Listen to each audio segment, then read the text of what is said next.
السلام عليكم ورحمة الله. ازيكم حبايبي؟ يا رب تكونوا كلكم بخير. أتمنى قبل ما نبدأ كده الفيديو بتاعنا الصغير ده إنه تدعموا القناة بقى، واللي ما اشتركتش تشترك، ولو عجبك الفيديو ما تنساش اللايك، ونشير بقى الفيديو لأصحابنا وكده. هعمل لكم النهاردة من بواقي حاجتين، يا إما بواقي عيش فينو بايت أو كرواسون بايت.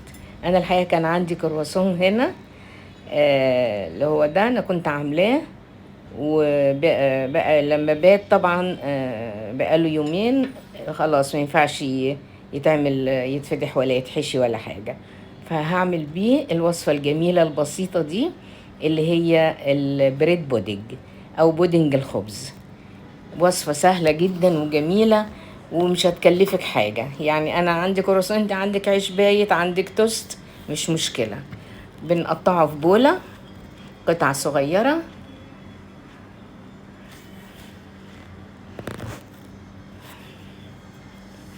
أتمنى بقى ما تنسوش اللايك، وبشكر برضو حبيباتي اللي هم دايما بيشجعوني وبيشوفوا فيديوهاتي بيعملوا لي كومنتات حلوة.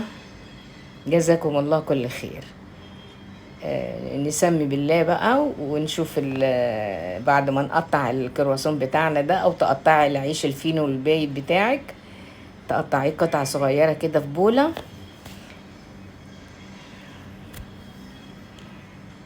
انا عندي هنا شوية زبيب،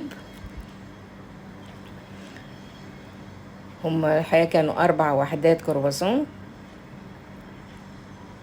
انا قطعتهم قطع صغيرة.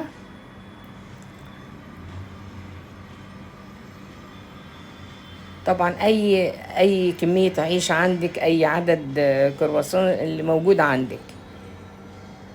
ودي وصفة سهلة جدا، لا فيها مقادير، وتعملي فيها اللي انت عايزاه. عندي هنا شوية زبيب، وعندي شوية كرامبيري اللي هو التوت البري المجفف.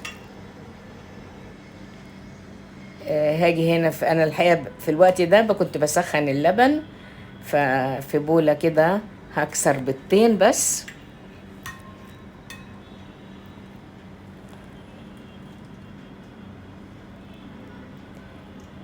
واحط شوية فانيليا.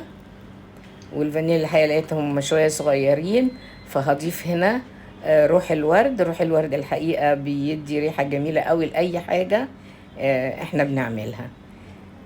حطيت شوية روح الورد، وهضيف هنا نص كوباية سكر. برضو كمية السكر زي ما انت عايزة او بالتقريب، يعني انت شوفي الخبز اللي عندك قد ايه.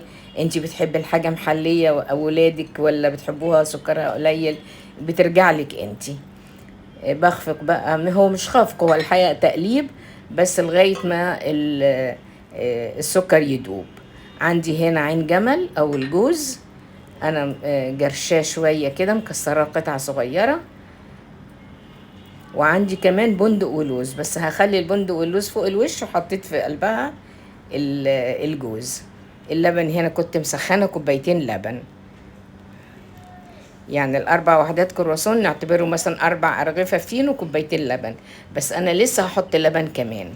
أنا في الأول بس حطيت هنا اللبن السخن على الكرواسون نفسه عشان يتشربوا بسرعة. أقلب كده وهسيبه على جنب لغاية ما أكمل بقية التشريبة اللي أنا هحطها للكرواسون.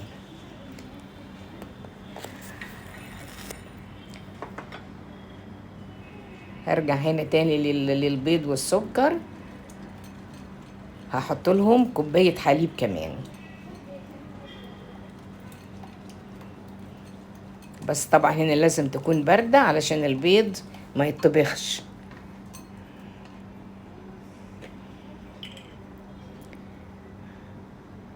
وانا حطيت بالتقريب كده، بس انا عارفة طبعا ان هي اللي انا حطيته ده هو كوباية، يبقى كأن ال4 ترغفة هنحط لهم 3 كوبايات. 2 سخنتهم حطيتهم على الخبز نفسه، وكوباية حطيتها مع خليط البيض والسكر، وبرضو افضل اقلب لغاية السكر بتاعي ما يدوب كويس.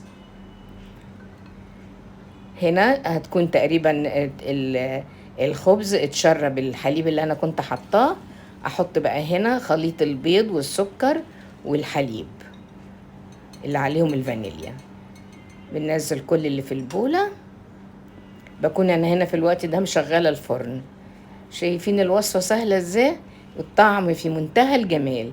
يعني من كام رغيف فينو عندك بايتين او بواقي توست، وممكن تعملي توست على فينو، هنطلع بطبق حلو في منتهى الجمال.